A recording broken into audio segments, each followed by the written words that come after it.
Welcome, everyone. It is great to have you with us, both on Zoom and you who are here with me in the sanctuary. I will be projecting a lot of the things we do, but if you are here in person, you've got the packet with all sorts of extra stuff in it. I will save the packet as a PDF and send it out to everybody once I get the video processed, so you can see all of the different goodies that are in here, but you're going to get a lot through the Zoom feed as well, so don't worry. I am going to start with a blessing for study, because in Judaism, study is a sacred act. It's a way of not just connecting and learning from each other, but connecting with the divine. And so the blessing for study, Baruch atah Adonai, Eloheinu melech haolam, asher kidshanu b'mitzvotav v'tzivanu la'asok b'divrei Torah. Blessed are you, Adonai, our God, sovereign of the universe, who hallows us with mitzvot, commanding us to engage with the words of Torah. So we say amen. Now, if you are on Zoom and you have a question, because I'm looking at the presentation on Zoom, I won't be able to see everybody's camera feeds. So the best way to get my attention will be using the chat or using the raise hand function. That's the best way to allow me to be able to see you, so that I will be able to know if somebody has a question. If you're here in person, you can raise your hand and you can say, Rabbi, I have a question. But if you'd like to try to use the chat and send me notes, that'd be kind of cool too. And also there's only about 10 of us here. And so if you would like to just call out and say, Rabbi, I have a question, that is fine as well. And so as we continue forward, we're in the packet, you're in on A, and we're going to be tonight, I'm really going to spend a lot of time on Passover. We're going to be going through the three festivals. Last week, I did a big frame of Jewish time and how Jewish time works, and how you have these different sets of holiday cycles. That you have the three pilgrimage festivals of Passover, Shavuot, and Sukkot. You've got the high holy days, and then you have the other stuff, as well as those cycles of time of Shabbat. So this week, these next 2 weeks, we're really going to be focusing on the pilgrimage festivals. By that, I mean that these are the festivals and everybody was instructed to go up to Jerusalem and do sacrifices at the temple in Jerusalem and have a big party. Those were the pilgrimage festivals. We'll talk a lot more about them because they have lots of layers and lots of threads, and kind of fitted it into these different frames of time and space. One of the points that I made last week, and you can see it here on this projection, is that, first of all, we know that Jewish time is lunar on one level, and that it goes from new moon to new moon. That's our months. I was quite struck, actually, last week as I was preparing for Torah study. I pulled up, I was working on, we're actually in the Torah portion of talking about all of this stuff in terms of the ritual we're going to be talking tonight. It was in last week's Torah portion in Parshat Bo at the beginning of Exodus, in Exodus 11, 12, 13, in that range. And I pulled up a commentary by Abraham ibn Ezra. He's in Spain in the 10th, 11th century. And what was so incredible was usually their comments are maybe a paragraph long. Ibn Ezra had a 4-page, 10-point, single-space commentary laying out, again, 1,000 years ago in Spain, laying out the entire hybrid lunar solar calendar, talking about how the moon is really reflecting the sun, talking about how the Muslims have only a lunar calendar and the Christians use a solar calendar, and going through the entire explanation. If you would like to read it, I certainly can share it. It was really astounding to see 1,000 years ago, Ibn Ezra was describing and talking about how all this works. Pre-Copernicus, pre-Galileo, giving this incredible sense of time here as it relates to the universe out there. So that's really extraordinary. That's how long that not just the rhythm, but the understanding of the rhythm has been out there. So one of the things also we talked about, Ellen, you have a question. Yeah, one of the things that we talked about at the Torah study that clarified to me because it can get very confusing, but the idea that when when Passover came, and I'm not meaning to get ahead of things, but that was the start of the lunar, like, understanding that on or about midnight, when we could see the moon, that's when this would start. That's when the Exodus would start, or that's when the not the Exodus, but the lamb's blood would be put over the doors of the of So the. so let's back up just a second. And let me explain. But yes, you're right. So the beginning Passover begins with that moment that the people of Israel started their departure from Israel with the beginning of that 10th plague. That is one of the places with connected to Jewish time. Yeah, and it clarified for me. The reason I brought it up is because it clarified for me the whole notion of how did they know, like, when did the monthly thing start? When did the monthly recognition of the month as being the start of something begin? So that's why I said. Okay, so to that, Veronique is adding dry season, wet season. So if you look what's on the projection right now, you'll see that you have Nisan, which is in the dry season. Okay, and then it goes ER, Sivan, Tammuz, Av, Elul, Tishrei. And so you can see, and we're missing the month of Adar at the bottom. Again, I've got to fix that. I apologize for that. There's another one there. You get Tishrei, Cheshvan, Kislev, Tevet, Shvat, and Adar. So that we've got all 12 of our months. And one of the things that's beautiful, you'll see, and if you've got the packet, you can find more about it.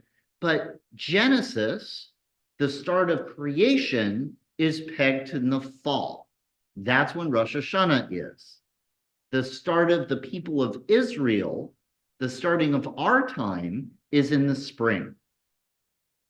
Isn't it interesting that Judaism loves the both and.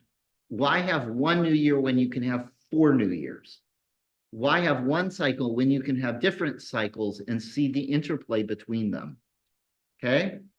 And if you look here on the projection, it says, in this new arrangement of time, the first month is the one in which the redemptive moment of liberation from slavery and degradation occurs. It is if time itself is beginning anew. You talk a lot about fresh starts. How did the people of Israel get out of Egypt? What is their final threshold that they cross when they leave Egypt? The Sea of Reeds, right? And they go through the Sea of Reeds, and they come out. Think about giving birth. They're going through a birth canal. They're being reborn. Yes, Ellen, did you have a question? No. Okay. So that is kind of that sense of Jewish time. One is creation might start in the fall, which we acknowledge with Rosh Hashanah. But here is the new beginning of the people of Israel, going from being the family of Abraham, Isaac, and Jacob, Sarah, Rebecca, Leah, and Rachel, with their 70 children, grandchildren, and such that came down into Egypt with Jacob and Joseph, to now there's this mixed multitude of hundreds of thousands who are going to go out. They went from a tribe to an Am Yisrael, a people of Israel. Okay? As we're saying this, wet and dry has to do with the land of Israel. And so as much as one part of the cycle is all about departing Egypt, the other part of it is about connecting to the land of Israel and the agricultural cycles in Israel. It's all kind of bound up and connected with each other. Okay? So I am moving on. And so if you are looking at the packet, you're looking at B. So we have the 15th day of Nisan, and we'll talk about 2 first days and Chol HaMoed. But here you get the instruction, and this is from Exodus 15. 7 days you shall eat unleavened bread. The very first day you shall remove the leaven from your houses. Whoever eats leavened bread from the first day until the 7th, that person shall be cut off. Uvayom harishon mikra kodesh, uvayom hashvi'i mikra kodesh, yeh lachem kol melacha lo ya'asa v'hem. You shall celebrate a sacred occasion, a Mikra Kodesh, on the and a sacred occasion, Mikra Kodesh, on the seventh day. So first and seventh day. Okay. So part of this is an interesting part of Jewish time. You have Kodesh, which means holy, and Chol, that means every day. What is the day every week that is Kodesh? Shabbat. Shabbat. Okay. The seventh day, God said this day is holy because God rested from creation. So every day we have a Kodesh, we have a holy day. And there are lots of different ways, but the whole idea is that you're not going to do malachah. You're not going to do the labors that earn you a living or try to reconstruct the earth like God doing creation. And so in Orthodoxy, there are 39 labors you're not supposed to do, all connected to the creation of the earth or the tabernacle. That's a whole Shabbat discussion. And those, whatever rules you are applying to Shabbat, you would also apply to the first day and the last day of the festival. Those are days of Kodesh. And so just like Shabbat, and again, it starts at sundown and goes to the next sundown, 3 stars in the sky. Those are days of Kodesh. Those are days of holiness where you don't do work. It is a seventh-day festival. So from the beginning to the end, the last 2 days are your holy days, but the days in between, you still keep some of the rules. So you don't eat leavened bread, for example. And there's other, you're doing the Song of Songs. There's other rituals you do in the midst of it. But the 2 holidays are at the end. Now, how many days of Pesach, of Passover, get celebrated in the United States? 8. But this says 7. So why are we celebrating 8 days? Charlie. Because sometimes you miss the moon doesn't set right, and you'll have an extra day. So one answer could be that they weren't sure exactly when the new moon is, and we're in the diaspora, and it takes time from where in Jerusalem when they declare the new moon, because remember, it's an absence of a moon, not the presence of a moon. And so it takes time to see it and witness it in Jerusalem and then get word out into the wider world. That's part of the answer here. However, I told you, Abraham ibn Ezra had a whole description of this 1,000 years ago. We've had a calendar. They know when these dates are. They had already figured out the calendar long ago. But I think part of it, there's two, I'll give you the silly answer. The silly answer is you can do 2 seders. One seder might be with your friends, and one seder might be with your family. One seder might be with your parents, and one seder with your in-laws. One seder might be with your family, one seder with your congregation. If you have 2 seders, you get to have more people involved in a seder, right? That's the silly kind of answer. The real answer is that Judaism does something interesting, right? Ellen, you picked up on it, that we want to do the seder at the time when the people of Israel came out of Egypt. At the time the 10th plague is going, when they painted their doorposts, when they're having their lamb with the bitter herb and their unleavened bread in Egypt all of those years ago, we want to be doing the same thing at the same time. Since time wobbles a little bit and we might not be sure, we're going to have a 48-hour window in which to make sure at least once during that 48-hour window, you are doing the ritual. And you see this a lot in Judaism. Last week, I talked about thresholds and bookends. This is another thing where Judaism likes to have lots of precision and time, but opens up a really wide window to give people a chance to get in to that precision of time. It's really quite beautiful and quite powerful, okay? So you have 2 first days, and they're Mikra Kodesh. They are days of holiness, so you wouldn't be doing work. And then you have 1 7th day at the end of Pesach. Questions? Okay, I mentioned rainy season and dry season. And so Sukkot is the Rabbi, beginning. excuse me, I have a quick question. Go ahead. Aside from unleavened bread and those kind of things, what are the in-between time, things that we're supposed to be doing? There are rituals like Hallel. There are things like studying of Song of Songs. There are a few different things. Sukkot has a lot more than Passover. Okay, Is the simpler answer. okay. Most of it is bound up around the food ritual stuff. Okay, but it's a fair question, Sam. So I talked about the rainy and the dry season. If you look here, so this is one of the prayers of our service. I'm on text C. In the Gevurot prayer for God's power, we witness a shift in liturgy. On Passover, you start Morid Hatal, which is let the dew fall or let the dew collect. In the summer, we say Mashiva Ruach, sorry, in the winter, we say Mashiva Ruach Morid Hagashem. Let the winds blow and the rains fall.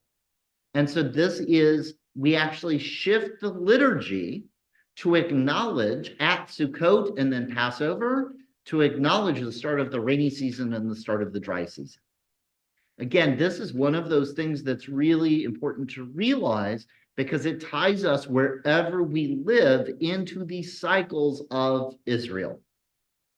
In Florida, winter tends to be drier than summer, and yet we're saying these texts. So it's just kind of, that's an interesting part of it. Also, the other piece of this that is so, I think, important to realize is it reminds us of the value of water in Israel.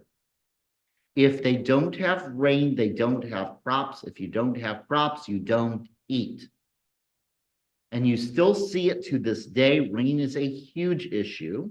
Water is a huge issue. And when we talk about Sukkot, we'll talk about some of the water rituals around Sukkot. And so this is just one of those frames that's important to realize that shifts with Pesach. Okay? Yes, Charlie.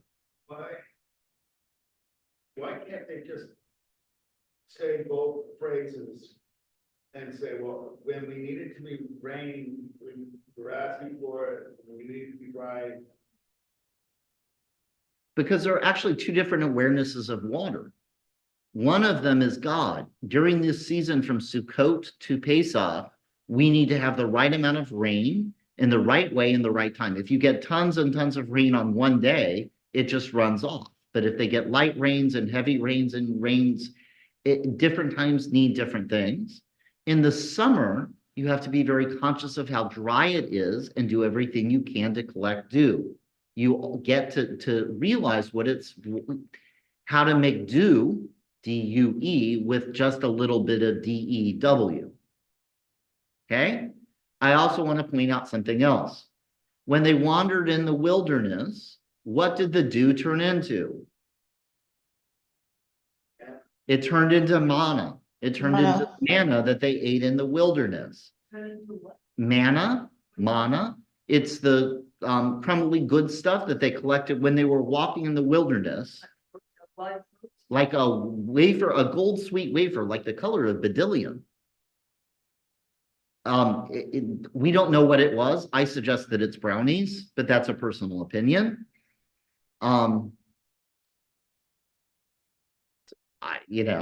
Why not? So at some point during the wilderness walking, they said to God, they were complaining they didn't have enough food, and God said, fine, I'll give you food. And they went out, and the dew that had collected in the morning turned it into something called manna, that it was a miracle food that they noshed on, that they ate, but it would only last one day, and then they had to go out and collect it more the next. Okay? And what does Zohar teach about manna? That I have no idea. What does the Zohar teach about manna? Do you know? I don't know. Okay. I was just asking, what is the bigger? Give me a couple sentences just to. I do not know. I have no idea specifically of the teaching about manna that goes with it. It is interesting to me that as we are going into the wilderness, that's when we shift to this Marid Hatal, that we're very aware of the power of dew and the power of manna. That's number one.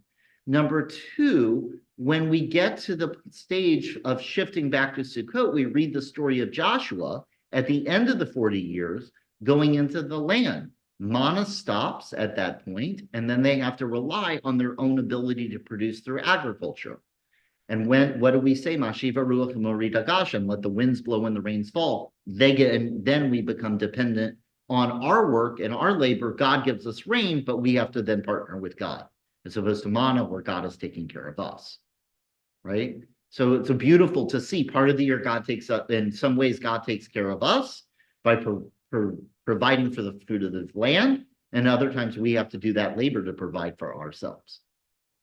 That would be great to put in with my lesson on Judaism and foraging, which I happily can do.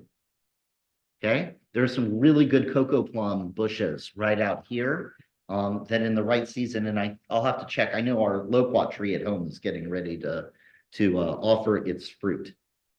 Okay, I don't know if that counts actually as foraging because it's a domesticated fruit tree, but I didn't plant it, so I assume that it feels like foraging to me.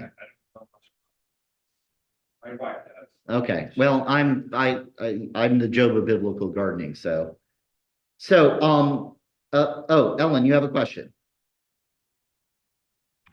Yeah, so what do the rabbis have to say about the manna?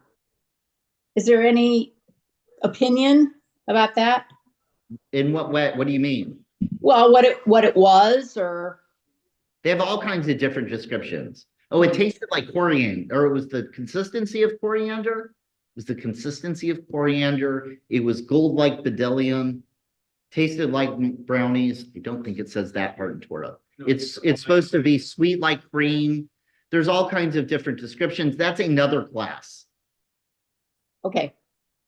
It's a miracle food. It's a miracle food. It does have antioxidants.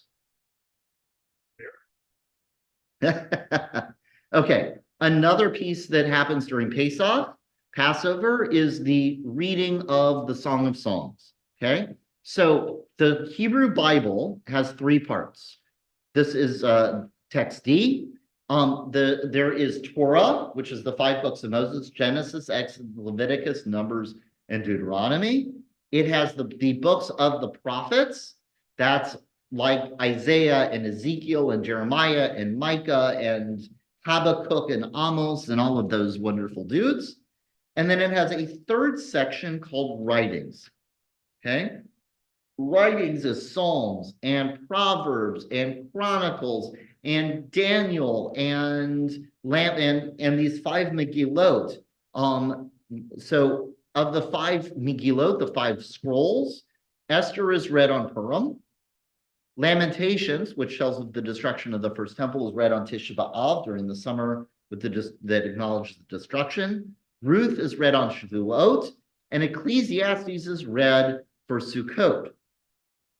Song of Songs is read during Pesach, during Passover. It is an erotic poem, and and some people theorize that it's a symbol of the love between God and the Jewish people. And since Passover is the celebration of the feeling of the freeing of Israelites from Egyptian bondage, that whole idea that this is a couple that has been pushed away from each other, that is able to reunite and play happily in the Shoshanim, in the rose, either the roses or the lilies, probably more comfortable to play in a lily field than a rose bush. Thorns. That's kind of the idea that this is spring, it's love, it's rebirth, it's fertility, is playing a role in a lot of this. So remember that Passover is the spring and summer harvest. So we'll talk about the grain, but also what is being born in the spring. All of the animals. All the animals are coming out in spring, and so that's part of this as well. Okay? And so that's a little bit about Song of Songs. I do believe last year during the Omer of counting of the Omer last year, there was a class during the 7 weeks of the Omer, and there should be one session on Song of Songs that you should be able to find on our Temple Beth Shalom YouTube channel. There should be a playlist for the Omer and for these different texts from writings. And I do believe somebody did talk about Song of Songs. Okay. So those are kind of some of the ideas about time and some of the rituals. What I really want to do is now get into the Seder. So Seder means order, and the Seder, which happens the 2 first nights. Some people do 1 night, some people do 2 nights. You're going to see all sorts of different things in Jewish life. Seder means order, and we do rituals, texts, and artifacts. So we do actions, we tell stories, and we use ritual objects in a particular order to tell the story of the Exodus. One of the things you will hear is Ma nishtana halayla hazeh mikol halelot. Why is this night different from all other nights? That is the question. And the whole goal of the Seder ritual is not only to connect to the experience of our ancestors coming out of Egypt, but to get our kids to ask the question, Ma nishtana halayla hazeh mikol halelot, so we can tell them the story of the Exodus from Egypt. Yes. So the answer to that question, what is different with this night than the other nights is the first night that they left Egypt? Oh, just wait. Oh, yeah? Right. So that question sets up You know, all we can't the hear. rituals that come behind. What was that, Sam? I just wanted to remind you that we can't hear what the people there are saying. Got it. So Veronique was asking that question of, wait, what is the answer to that? And the answer to that is, let me do a 2 to 3 to 4 hour ritual with you, going through the Haggadah, which is the storybook that has all of the different rituals, texts, and artifacts of the Seder. And let me show you all of these different dynamics of Passover that are ways to unpack that story. Okay? The original rituals were coming from Exodus. That's what our ancestors did when they got out of on that night they got out of Egypt. More of those rituals were added while they were wandering in the wilderness.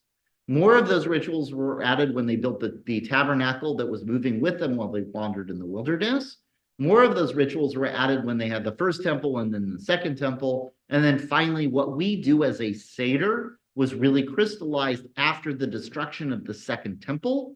And in the year 200, there's a book called the Mishnah that comes together that is the rabbi's response to what do we have with Judaism if we don't have a temple to do sacrifices in? What does Judaism look like? Or what are we going to set up for our Judaism when the third temple is built? There's all kinds of different discussions of which of those 2 options it is. So for 1,800 years, 1,800 years, we have had, if you read through the Mishnah on Pesachim, on Passover, it is astounding how much of the ritual we do in our own day and age is explained 2,000 years ago. It's really, really pretty incredible, even down to the 4 children, even down to the 4 questions, even down to the 4 cups, all of the stuff that is so familiar to a lot of people who have observed Passover. You can see it directly in a 2,000-year-old book. Okay. Give me 1 second. I'm actually going to turn off. I'm just going to go all CG. So I'm sorry that I'm going to take the video off. I didn't realize the video was going to cover some of the text. So we are on text E for the folks that are here in person. So a huge part of Passover is Avadim Hayinu Lefaro b'Mitzrayim Ata b'nei Chorim. We, not my ancestors, we, us, me, us, were slaves to Pharaoh in Egypt. The whole goal of Passover is to take the Exodus personally. I am supposed to tell this story as if I myself went out of Egypt. It is pretty extraordinary and powerful. Here is the text. We were slaves to Pharaoh in Egypt. God brought us out with to freedom with a strong hand and an outstretched arm. And so we tell this great story every year. It is a huge part of Judaism to do these acts of memory. It is a huge challenge of Judaism. On one hand, you don't want to get caught into a cycle where you're always the victim and you say, look how they did this to us. The whole world hates us, number one. And number two, this happened to our ancestors 3,000 years ago, 3,500 years ago. As much as we identify with it and say we have to feel as if we ourselves, we also have to acknowledge that we also, while we have suffered from the Holocaust and other violence against Judaism, we still haven't been slaves, and that has a whole different experience with it. And I will add, a lot of Judaism focuses on the idea we are supposed to develop, because we tell these stories in these ways, empathy and compassion. If we were slaves in the land of Egypt, think the language you'll hear a lot in Jewish life, you see it in the Torah. You need to take care of the widow, the stranger, and the orphan because you were strangers in the land of Egypt. Because of what we experienced in Egypt, that should prime us and push us to take care of people around us. Okay?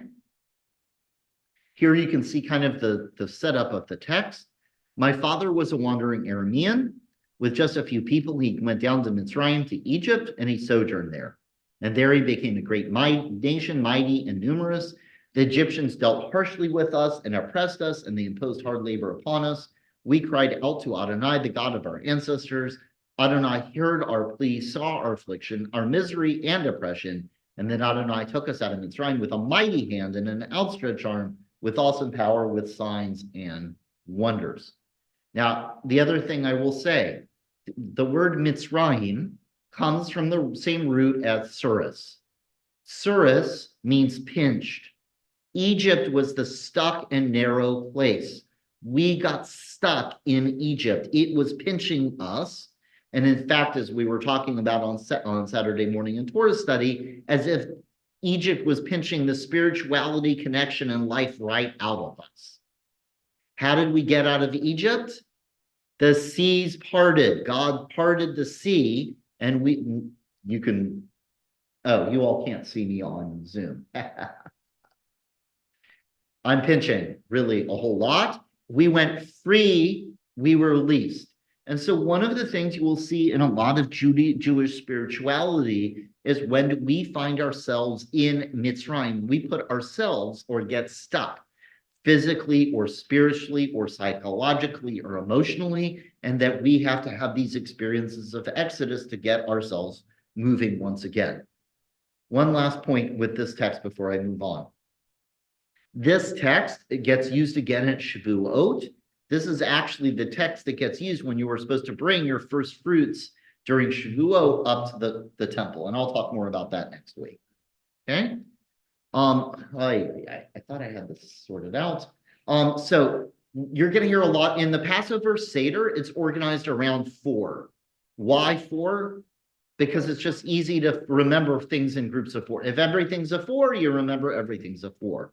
There are 4 cups of redemption. There are 4 children. There are 4 questions. It's 4 of this and 4 of that, because the idea is to memorize and feel the rhythm. And so you see here in our Passover story, we were told that God promised freedom to our people 4 times. We remember each of those promises with a cup of wine. I will bring you out. I will deliver you. I will redeem you. I will take you to be my people. So the Passover Seder, the order of the Seder, is built around 4 cups of wine. Everybody is supposed to have 4 cups. Everybody's supposed to make sure that everybody gets 4 cups. And then there is a measurement to make sure what is a cup, so that everybody gets at least the correct amount of wine or grape juice as appropriate as part of the Passover Seder. Questions? 4 cups of wine on an empty stomach. You are eating the whole time. Okay. So we'll get to some of the different things that you eat while you're going through it. but it's a Jewish ritual, so we eat the whole way. Yes, this is a dinner. It's set up actually as a Greco-Roman dinner symposium. So if you think about a Greco-Roman dinner symposium, they're all on couches reclining because they're free, and the servants are bringing them wine, they're bringing them salads, they're bringing them all sorts of little things as they're going through it and telling stories and having grand debates. So yes, you're not drinking 4 cups of wine on an empty stomach. Yes, Steve? How about children? How about children? The children, there are a few different rules about it, but you could obviously do grape juice with them. But you know, there is the whole concept of sacramental wine. And you're gonna, well, how about children? Let's get to some children's stuff. Because the children are supposed to be there, right? The whole goal of it is to have the kids there, because with the kids there, then they can ask the question, okay? So in the frame, there are 4 children, a wise child, a wicked child, a simple child, one who doesn't able to inquire, okay? I'm sorry, what's the last one? A one who doesn't even know to inquire, okay? Each one of them gets a different response. The wise child is the one that says, oh, teach me everything, I'm really interested. The wicked child says, I don't care about any of this, it's lame.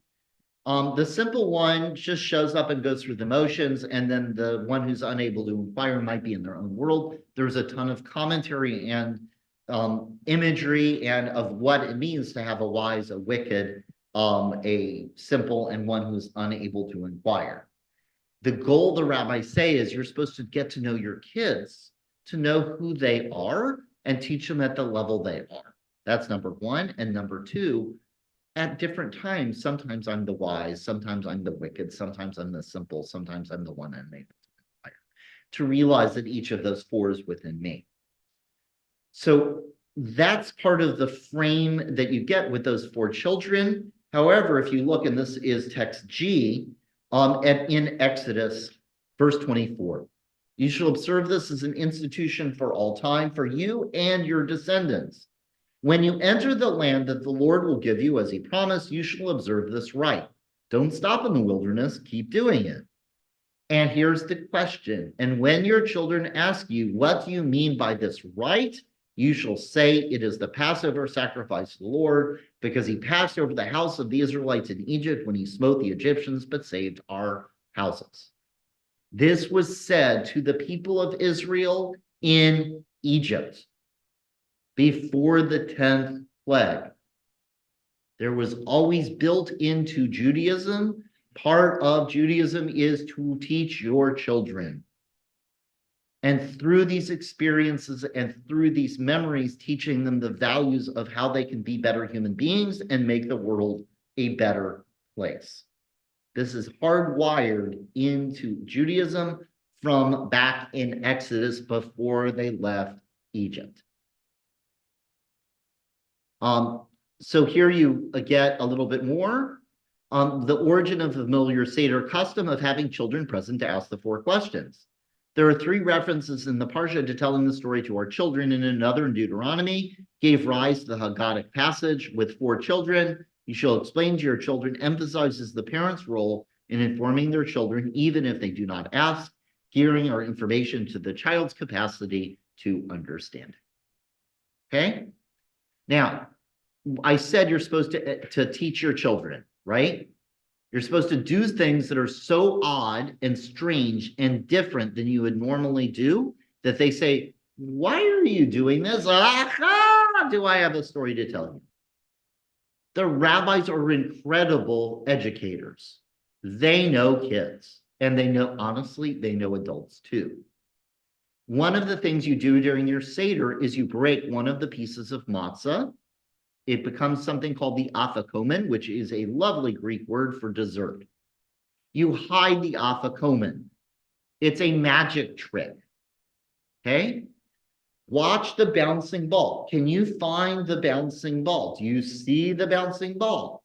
The parents hide the afikomen for the kids to find it at the end, towards the end of the Seder, after the meal, right? Because usually you think after the meal, the kids are done, they're ready to go on. Well, if you tell them you have to stay around, you have to end it, because at the end you'll get a special reward.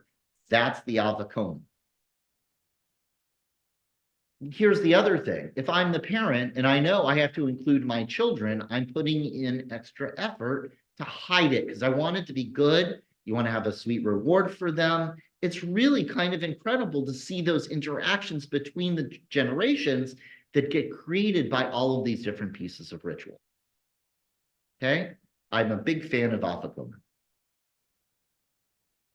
So what is usually the reward for finding the article then Depends on the family. example? Oh, no. Oh, okay. So some families do a silver dollar. Some people give them candy. The original idea was you gave them the dry piece of matzah because isn't that a good dessert? Different families do all kinds of different things. There are some absolutely amazing videos, like one family didn't have any children there, so the dog got to find the afikoman. Mindy Pollock, who was here earlier, has a great story. They were in Israel visiting family. They had to catch their flight, and everyone forgot about the afikoman, and they were finding it months later. That's just a piece of the, It's just a piece of matzah wrapped up. Okay? that's easy. It is sometimes easy to hide. Depends on how much the kids are watching you, too. In certain congregations, it'll come as a shock. They give pomegranate puckers. I can't imagine who gives pomegranate puckers for finding the afikoman. Okay, so that was the afikoman. Here are three of the original pieces of the Passover ritual. Pesach, which was the sacrifice of the lamb, roasted, not boiled, not fried, roasted. Matzah, unleavened bread, and maror, the bitter herb. The Pesach was a reminder of the blood on the doorpost in that sacrifice. The matzah we'll talk about in a little while, and maror was for the bitterness. We don't see maror offerings or bitter herb offerings in other places. This is kind of a special thing. And the idea is that it's a reminder of the bitterness of slavery. And Rabban Gamliel, again, he's from the Mishnah fame, says you literally, so we don't, by the way, do we do sacrifices anymore? No. No, we don't do sacrifices. And so you don't, Ashkenazim do not have lamb, do not serve lamb at their Passover Seder. You will see Sephardic families because of the whole Jesus Lamb of God thing and in Europe. So Ashkenazic families haven't really served lamb in a long time, but Sephardic families, some will serve lamb still. But on the Seder plate, you will have a shank bone from lamb that it is roasted so that you can point to it and say, that's a reminder of the sacrifice. And then we substitute in charoset, which is a fruit compote. Ashkenazic is apples and walnuts and wine and cinnamon and other good stuff. There are all sorts of corrosive recipes, but it's a stand-in for the sacrifice so that you're balancing the bitter and the sweet. Yes, Ellen. I was always told that the Harosith was like the mortar in the It brick. is. Yes. Oh. Okay. Yes, the corrosive is a reminder of the mortar, but it also gets used as a stand-in for the sacrifice when you eat the sandwich of all of them together. Yes. So these are just, well, the reason they do that is so that it reminds people to tell the story. It's part of the telling of the story. Remember the sacrifice. Remember the speed at which they departed. Remember the bitterness they experienced. Okay? And again, all built around that idea that we want to honor and remember that they did sacrifices. Okay? So karpas and maror is another frame that we'll have. Karpas are sweet herbs, and maror is bitter herbs. And you'll actually see that there's one of the four questions. Manish or Shebachol Halelot Anu Oflin Sha'ar Yerakot. We might No, we dip, sorry, I'm all over the place with this. You dip vegetables, you might dip them once, you might never dip vegetables at all, but on Passover, we make sure we dip twice. Once in the greens and salt water. The greens are spring, the salt water are tears, right? So you're balancing the sweet and the salty.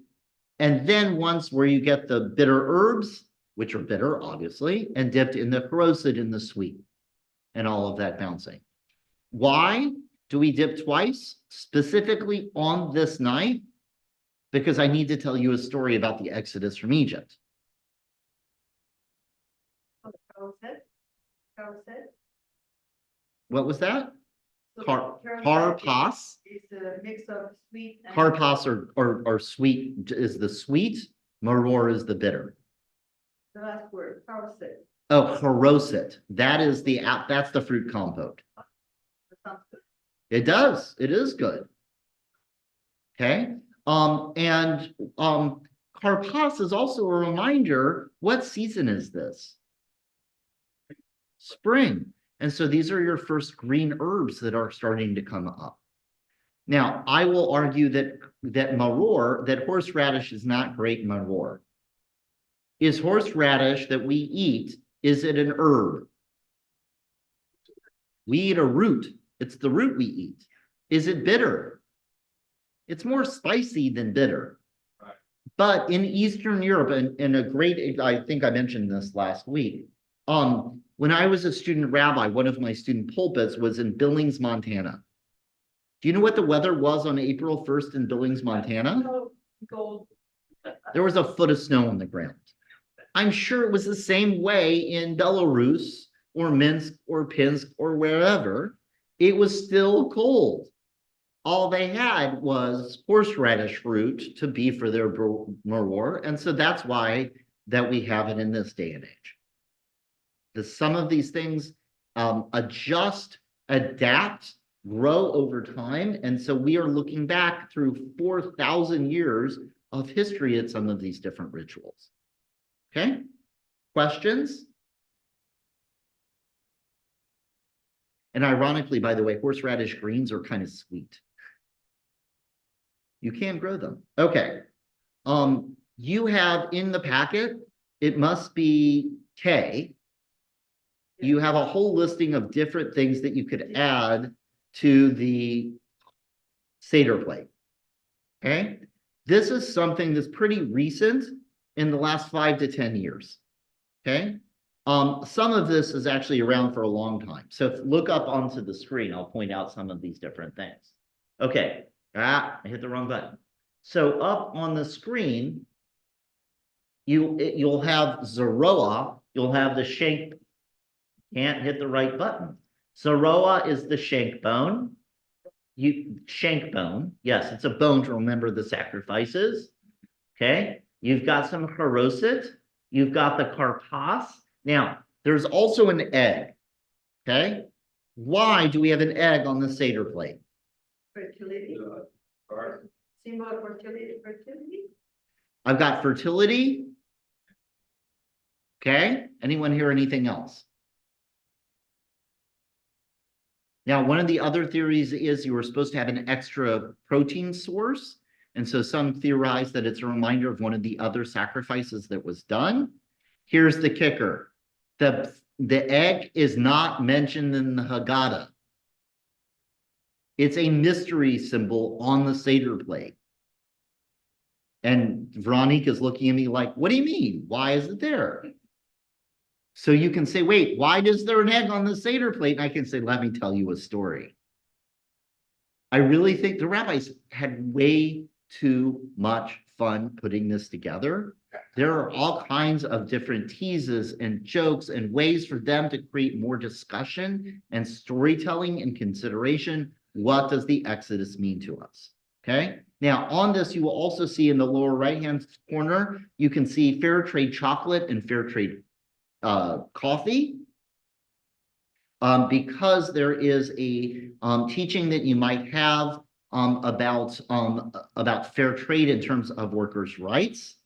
I'm not seeing it on here, but there was a whole thing about bananas. That there were people have started putting to a banana. I've never done this or actually seen this. I just found this as I was prepping for this. But a banana was for refugees because there were Syrian refugees that were pictured getting bananas as their first food as they were coming in and getting into Europe.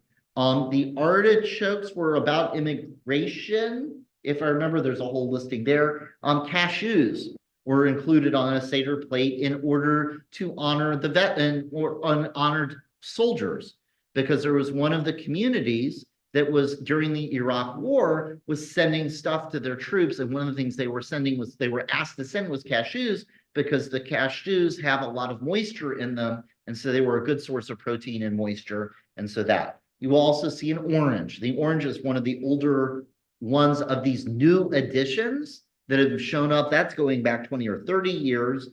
Susanna Heschel, at one point, somebody said, women belong on the bima like bread belongs on the Seder plate. And then it kind of morphed into a story of like an orange belongs on a Seder plate. And so there are different stories that go with the orange. Some of it is for as a symbol of feminism, and sometimes it's also a reminder to take care of the LGBTQ community. So you will see at different Seders, sometimes you will have the traditional symbols like the tarpas, the green herb, the bitter herbs, the maror, the zoroa, the egg, the shank bone, the haroset, but you also might see, this one actually even has olives on it. Why olives? As a sign of peace. Okay. Now, also, Veronique, you asked me earlier about why do we dip? What is your first, if you go to a fancy restaurant, what's your first course? Bread and oil, but it's fancy, no? Okay, so we've now broken but we're not going to say the blessing for bread because that's a little bit more. So what comes after the bread? The entree? Salad. But not only here in Europe, no. Ah. The salad is at the end. Salad's at the end. Thank you, Ellen. Ellen's agreeing with you. But what do you put on a salad? How do you dress a salad? Ah, and so here you have salt water. They're dipping their greens into salt water. So that's the salad. That's a salad course. Okay. So what you see is you're getting multiple courses even as you're going through the Seder until you eventually get to the big meal. Okay. Questions so far? Look on there. I think there's a description of artichoke. If not, I can find it. I do believe the artichoke was for about welcoming different types of people into the world for diversity. But I do not remember. Artichoke was a new one for me. Yes. In the book I'm reading about the holidays, the Seder plate is on 5 items. So obviously, So you will see 5 items and 6 items. The lettuce is an interesting category that some groups use it and some groups don't. This is already an expansion. And there's actually a really fair question. At what point are we trying to cram too many different things and too many different symbols and you start to lose something? That's absolutely a fair observation and a fair question. I don't have a great answer for that. But as we're talking about Passover, I want you to be aware, people are still finding ways to use, how do we use the story to talk about the values we live out? Okay. So in the reading packet, there's a whole thing on Elijah. That's L. But one of the explanations at the end of the Seder, you end the Seder with a cup that is filled over the course of the Seder. Sometimes it's each individual fills it. Sometimes it's filled at the beginning. Different people do different things. So you have a kos Eliyahu, a cup of Elijah. Somebody is supposed to go to the door and open it in case Elijah wants to come in. And the last one is we sing the song to Elijah. Why Elijah? Elijah was taken up is a prophet who's taken up to heaven on a fiery chariot. This happens in the first book of Kings. And so he doesn't die. He just goes on. And so there is a lot of tradition and discussion that Elijah is going to be the one that tells us the Messiah is coming.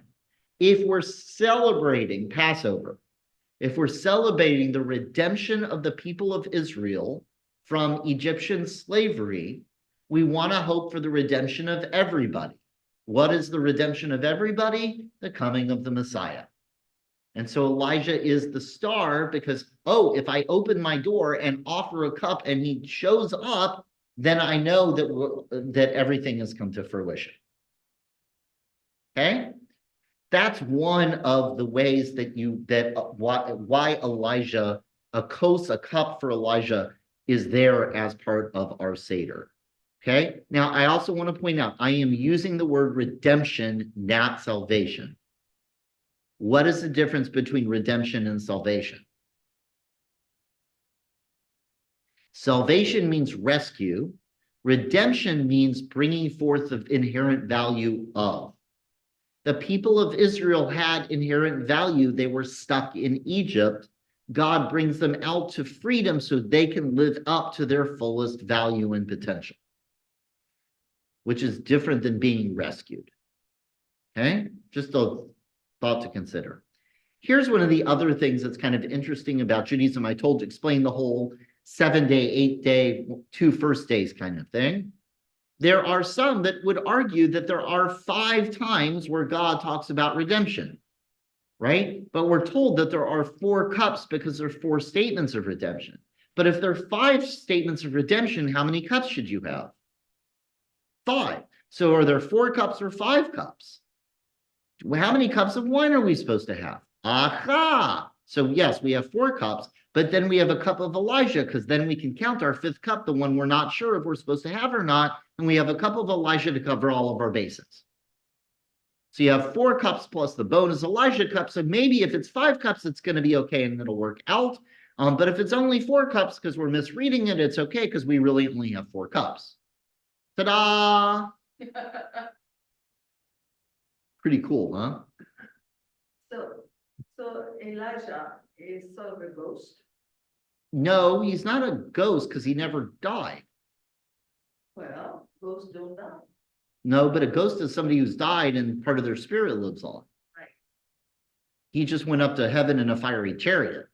So you can drink that 5th cup of wine. You're supposed to leave it for Elijah. And I'm going to give a great example, but a bad example. Cookies for Santa. yes, we end up, the parents end up drinking the milk and eating the cookies. Oh, really? Isn't it number 4 represents sort of like struggling and suffering, and number 5 represents redemption? And that would be another potential. That 4 is the frame we have, but in the time of the Messiah, we'll get to a 5th cup. There's also some of it is just plain the rabbis wanted to count in 4s because it was then easier to create the trope around it. There are all sorts of layers. This is a very human created ritual. It is a ritual that has evolved and changed over time. It is incredible how much we have retained and maintained over these thousands of years. That the fact that the 4 questions my kids read are almost identical to the 4 questions in the Mishnah 2,000 years ago. And it's also incredible to watch and see what some of those evolutions are and why they've evolved and how they've added different layers of meaning. Okay? But always going back to the original moment, we were slaves in the land of Egypt. It still retains that story and value. Here's another one that can be framed in 2 different ways. Is matzah about the spring cleaning for springtime? Great, Michael. Okay, so Passover starts the barley harvest. Before you start your harvest of your grain, you want to clean out your old grain stores so you don't have any spoiled grain in your grain stores. But if you clean out your grain stores, then you're relying on your new harvest to feed you. Okay? That's one of the issues here. And so you will have one of the layers. I should have done this in the other order, but the Torah presents it this way.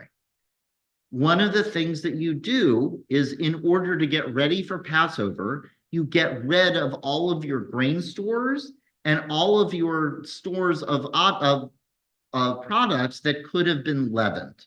You can see this here. This day you shall be one of remembrance. You shall celebrate as a festival to the Lord throughout the ages, celebrate as an institution for all time. 7 days you shall eat unleavened bread. On the very first day you shall remove leaven from your house. Okay?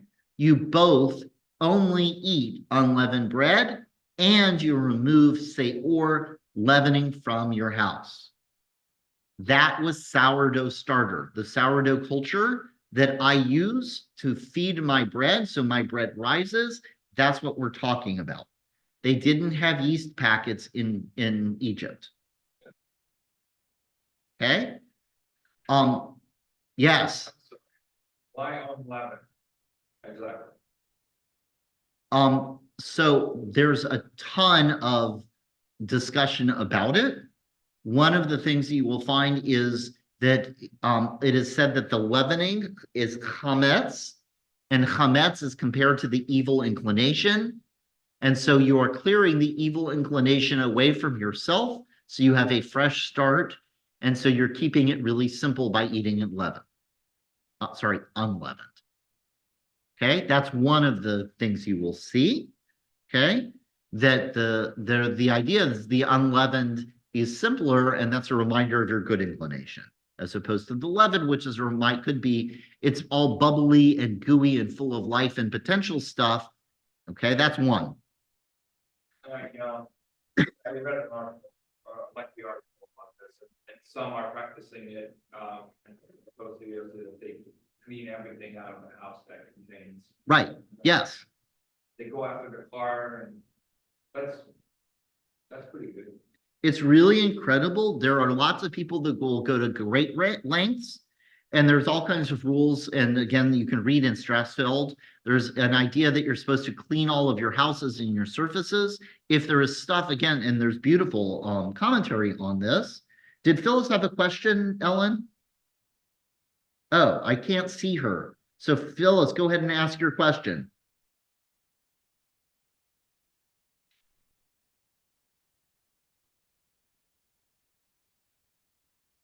Is she able to unmute?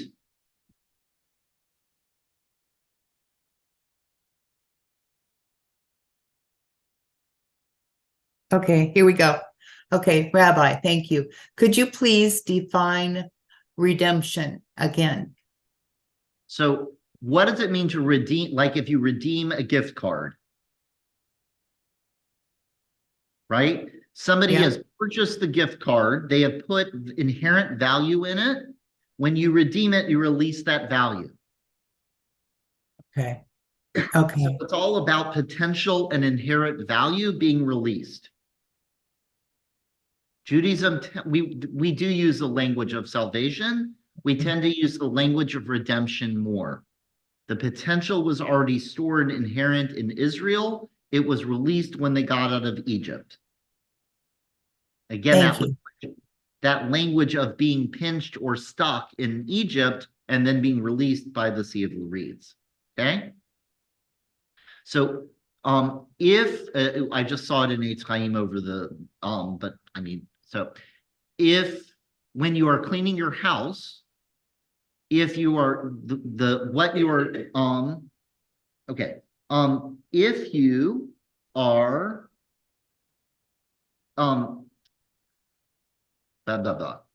if the stuff you have, by getting rid of it, puts you in undue financial circumstances, you can either close it off and section it off and seal it off so it's not, don't have access to it, or you can give it to a non-Jewish person. They rent it from you for the week of Passover. It's really kind of interesting. I give away, there are some that would argue that you're supposed to get rid of all of your sourdough culture and then start again. I opt to give it away to someone, and if they give me some back, great, and if not, then I have to start over. Because sourdough starter is one of the culture, is one of those things that grows and and matures over time, to actually get rid of your sourdough culture, to throw it away, is losing something of value, especially mine that was given to me by someone who passed away shortly after it was given to me. And so I have that as a connection to that person. There's all sorts of different practices. You're supposed to take your kids around with a feather and a candle and a spoon. You are supposed to throw away your comets, your crumbs. You're supposed to burn the comets. You're supposed to sell the comets. They have all kinds of incredible rituals. Okay, again, it's springtime. Clean your spring stuff out. You're also talking about the people of Israel. They're about to leave Egypt. Can they bring an entire larder with them? No, they're refugees. You can only take what you can carry. That's the second piece that you'll see here. So before, at the first commandment is, it's a feast of unleavened bread. You should just do this. Then a little bit later, you actually get the instruction. You shall celebrate the seventh sacred occasion. The first day, the seventh day, don't work. You shall observe the feast of unleavened bread. Sorry, here it is. The Egyptians urged the people on, impatient for them to leave the country. They said, we shall all be dead. So the people of Israel took their dough before it was leavened, their kneading bowls wrapped in their cloaks upon their shoulders. The Israelites journeyed from Ramsey to Sukkot, about 600,000 men on foot, aside from all of the children. Okay? They baked unleavened cakes of dough they had taken out of Egypt. It was not leavened. Since they were driven out of Egypt, they could not delay. It is so weird that you get a both and. On one hand, it says, oh, this is how you do it because it's supposed to be special for spring and this is the offering. And another place you say, oh, well, the reason you get it is because, in fact, the people of Israel had to flee so quickly, their dough didn't have a chance to rise. I always knew about the second. It's interesting to see that the first is the first. So clearly there is something going on with the idea of the unleavened bread and the sacrifice on top of the story about the Exodus. And you also get the idea of that spring cleaning, getting rid of your stores from last year. Yes, Charlie. Later on, when it comes up with the idea that we brought or we stole gold and gem or precious metal from the Egyptians. Uh-huh. So, I mean, we clearly had time to gather the heavy metals, but we didn't have, Time to prep bread to go. It's a fair point. I tried to gloss that, and you had to bring it up. It just occurred to me, and I don't know how many times we've got to go over it, but like later on. No, it happens actually right here. But It happens right in that section where it's talking about the matzah. we don't discuss the. What did Charlie ask? Oh, sorry. Charlie is asking the idea that the people of Israel were told, go to your Egyptian neighbors and get gold and silver and precious jewels because they owe you for being in slavery for 400 years or for 400 years that you were in Egypt. So go get their valuables. Well, if they had time to go get the valuables, theoretically, they should have had the time to go get their bread set up so that their bread would rise, and it shouldn't have been a surprise and they shouldn't have been so rushed. It's an interesting point. I think there's a lot of both going on. And remember, you've got a few different narratives pulled together with this. So part of it is, in fact, that there's the idea that they're refugees. You can only take what you can carry. And then there's the other part of we're very settled. We live in a place where we're harvesting grain. Clean out your grain stores to appreciate the grain harvest. And so you get both of those things happening in the same story. And so you get narratives that compete with each other and don't always agree. Did that make sense? Okay. So that's a lot of Passover. There's a lot more to Passover. You can do whole classes on Passover. But I wanted to kind of give some of the highlights of Passover. I'm going to start to transition here because here you have, and I'm on text N, you get the barley harvest. So there are two types of grain that are really important, barley and emmer, which is wheat. Some of their other stuff around like spelt and oats and millet, not quite as important. Barley matures early and is not as demanding and can tolerate poor soils and climatic conditions. It grows on soil where wheat cannot thrive and therefore was important in bad years. The grain harvest took 5 to 6 months after sowing, okay? What happened 6 months before this? What? 6 months before Passover, what holiday we celebrate? Sukkot. After you do the fruit harvest of Sukkot, you start planting the wheat and the grain that you're going to harvest at Passover. After you plant the seeds of your wheat and your barley, what do you want it to do? You want it to rain, okay? But when you're ready to harvest, do you want rain? No, you want it to be dry so you can cut your wheat and it doesn't mold. And so again, here's that agricultural cycle playing into the narrative and the story and the ritual. Okay? The barley harvest starts at Passover. The barley harvest lasts 50 days, about 7 weeks. Then you start the wheat harvest. Ooh, that's fascinating. Okay? Because what starts 50 days after Passover? 50 days after Passover. Uh-huh. The harvest, the grain. So Shavuot, Pentecost, comes 50 days after Passover. See, it's when you're shifting from the barley harvest to the wheat harvest. Okay? So one of the things we do in Jewish life, this is the last thing we'll do, is when you finish Passover, actually, sorry, the second night of Passover, you start a count. Beginning on the second night of Passover, every day you count. Today is the first day of the Omer.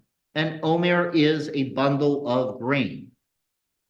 Okay? It's a way of saying, thank you, God, for all of the grain we have. It's also a way of counting your grain.